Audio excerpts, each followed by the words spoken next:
Hello, how's it going? Today, we're looking at the Fragmented Horde and a Warchief in Exile. Mainly just looking at the various Orc clans and where they're at in the aftermath of the Second War. So let's go! The nations of the Eastern Kingdoms were busy rebuilding their war-torn lands. The realities of post-war life set in, and these nations were starting to get a little bit annoyed with each other. The orcs that had been captured in the war needed to be imprisoned, obviously. Huge internment camps were built, and these prisons became increasingly expensive to maintain. So kingdoms did the honourable thing and shifted the cost over to their neighbours.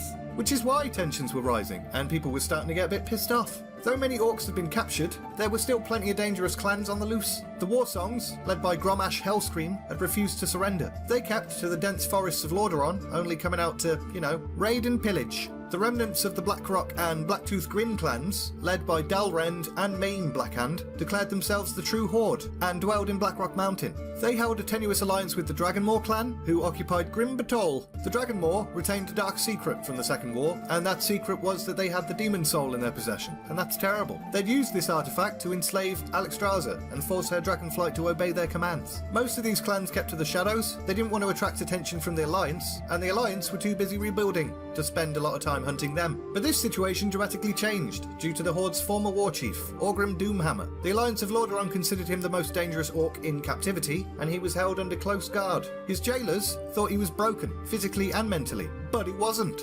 And he escaped. And this made most of the Alliance extremely angry. Orgrim's capture in the Second War had really kind of sealed the Horde's defeat, and now he's out, prancing around, probably rallying his forces to launch another conflict. This colossal embarrassment strained relationships even further among the Alliance nations. Trust was in short supply, and each kingdom became suspicious that the others were utterly incompetent. So the Alliance dedicated more time and resources to hunting the orcs that freely roamed the land, but, to be honest, they weren't too interested in capturing them. The orcs, unlucky enough to be found, were usually just killed on the spot. Even so, the orcs were rarely found, so the Alliance really felt like this was a wasted effort. They redoubled the guards and fortifications at the internment camps to ensure no more orcs would get out. Escapes were virtually eliminated, but much to the surprise of the human wardens, escape attempts had vanished as well. In imprisonment, the orcs were nothing like the battle-crazed warriors that had invaded the world. This was a symptom of their withdrawal from fel magic. Archmage Antonidas was one of the few to study the orcs' condition in depth. Despite his best efforts, there wasn't a magical cure to be found. The orcs themselves would need to find a cause to live for. In truth,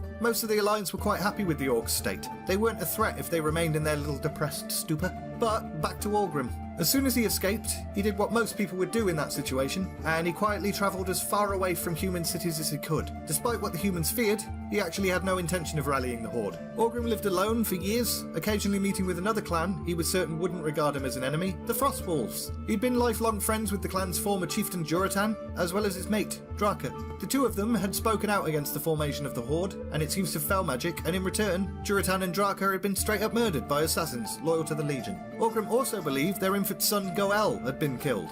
He hadn't though, had he? Because he's Green Jesus. During his time in exile, Orgrim fought off the lethargy that plagued most of his kind, but not very well. His dreams of restoring his people's honour and pride went unfulfilled, and he scraped out an existence as a hermit. And we're leaving it there! So things aren't really looking that good for either faction at the moment, and to be honest, knowing where the story's headed, they're not going to get much better. I mean, the orcs will find a cause, so that's a thing, I guess. Anyway, in the next video, we'll be catching up with Deathwing, who's being a sneaky bugger, and then looking at the Battle of Grim Batol. That video will be on Friday of this week, so if you want to see that, make sure you're subscribed. If you enjoyed this video, press the like button, talk to me in the comments, and all that's left to say is, thanks very much for watching, and see ya!